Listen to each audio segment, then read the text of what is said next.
আসসালামু আলাইকুম। কেমন আছেন সকলে? আশা করি সকলে অনেক অনেক ভালো আছেন। তো আলহামদুলিল্লাহ আমিও ভালো আছি। তো আজকে চলে আসলাম নতুন একটা ভিডিও নিয়ে। আজকের ভিডিওটা হচ্ছে যে সকল আরব দেশের ভাষা শিক্ষা ভিডিও। আপনি যদি সকল আরব দেশের ভাষা শিখতে পারেন তাহলে আপনি ভবিষ্যতে হতে পারবেন, সমস্যা নেই। আর যদি ভাষা না শিখতে পারেন, বুঝতেও সমস্যা, না কথা বলতেও সমস্যা।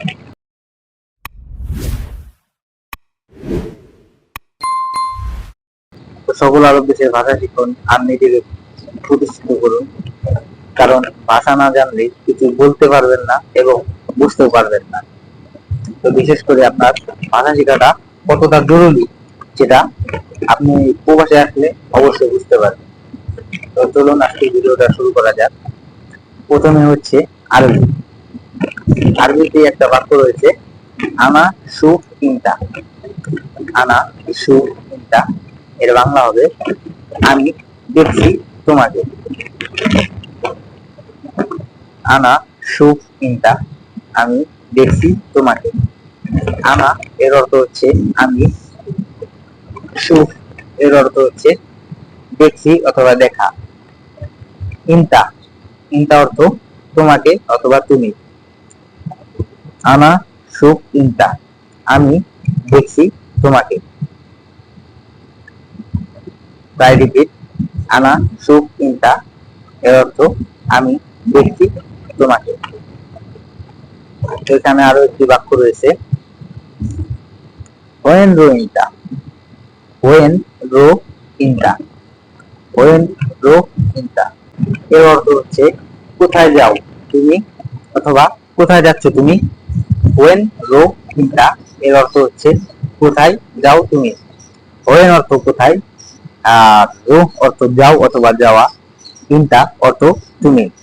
ওয়েন রো ইনতা অথবা এর অর্থ হচ্ছে কোথায় যাও তুমি, অথবা কোথায় যাচ্ছ তুমি। ধরেন আপনি ওয়াশরুমে যাবেন, তাহলে আপনার মুদির আপনাকে বলছে ওয়েন রো ইনতা, তখন আপনার বুঝতে হবে কোথায় যাচ্ছ তুমি এটা বলছে। তো তারপর হচ্ছে আরবি, ইনতা আলাতুল বাররা। ইনতা আলাতুল বাররা এর অর্থ হচ্ছে তুমি সবসময় বাহিরে।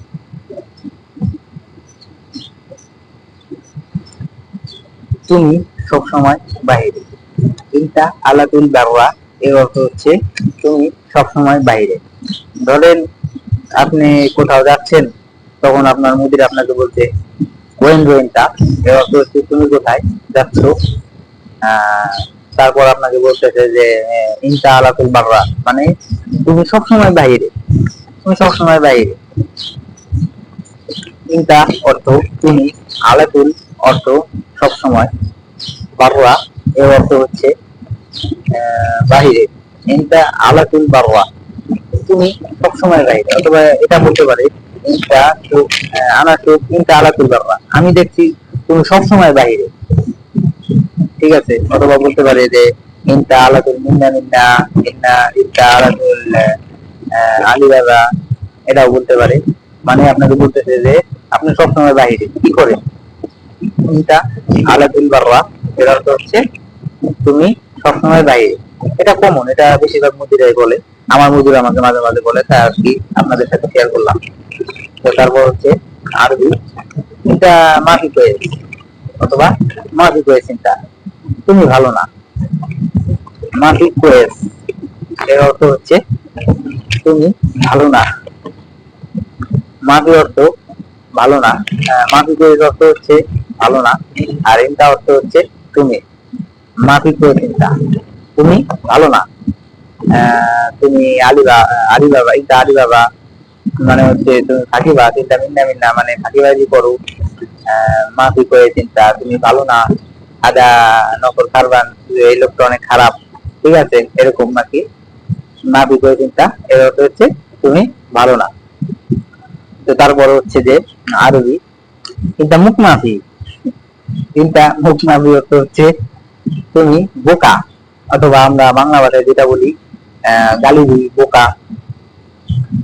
ঠিক আছে, আরবি চিন্তা মুখ মাফি, যদি আপনাকে মুখ মাফি বলে তাহলে বুঝবেন যে আপনাকে সে গালি দিছে। অথবা বোকা বলছে। বুদ্ধিটা যদি আপনাকে মুখোমুখি বলে তাহলে ভাববেন যে আপনাকে বোকা বলছে। আর যদি এমনি ম্যানেজার যদি বলে তাহলে ভাবছেন যে না আপনাকে বোকা সদাই বলছে। ঠিক আছে, মেনটা মুখোমুখি এর অর্থ হচ্ছে তুমি বোকা। এটা জানা খুব জরুরি, কারণ এটাই যখন আপনি নতুন আসবেন তখন বেশিরভাগ মানুষ এটাই বলবে এটা মুখোমুখি, মানে তুমি বোকা, তুমি কিচ্ছু বুঝো না। তারপর হচ্ছে যে আরবি ইনতা নাফস মাফি শগল। ইনতা নাফস মাফি শগল এর অর্থ হচ্ছে তোমার কাজে কোনো মন নাই, কোনো ধ্যান নাই, মন দিয়ে কোনো কাজ করো না, এটাকে বলা হয় ইনতা মাফি করে। ইনতা নাফস মাফি শগল। ইনতা অর্থ তোমার অথবা তুমি, নাফস অর্থ মন, নাফস মাফি অর্থ হচ্ছে মনে নাই, শগল অর্থ কাজ। ইনতা নাফস মাফি শগল, ইনতা নাফস মাফি শগল তোমার কাজে মন নাই অথবা তোমার কাজে কোনো ধ্যান নাই। ঠিক আছে, তাহলে এটা বুঝবেন যে আপনাকে বলছে যে আপনার কাজে কোনো মন নাই, কোনো ধ্যান নাই, এটা বলতেছে। ঠিক আছে, তারপর হচ্ছে আরবি এস মুশকিল, কি সমস্যা, এস মুশকিল। ঠিক আছে, এস অর্থ কি, মুশকিল অর্থ সমস্যা। এস মুশকিল কি সমস্যা, এস মুশকিল কি সমস্যা তোমার। মানে তখন আপনি বলবেন যে আমার মুশকিল সবল দিয়া দেয়া, মানে সবল বেশি, কাজ বেশি, কষ্ট বেশি, এভাবে বলতে পারবে, সমস্যা নাই। আর যদি আপনাকে বলে এস মুশকিল তাহলে বুঝবেন যে আপনার কি সমস্যা সেটা বলতে হবে। ঠিক আছে, তো আজকের ভিডিওটা এই পর্যন্তই। সকলে ভালো থাকবেন, সুস্থ থাকবেন। আর নতুন ভিডিও পেতে আমাদের চ্যানেলটি অবশ্যই সাবস্ক্রাইব করবেন। ধন্যবাদ, ভালো থাকবেন সবাই, আল্লাহ হাফেজ।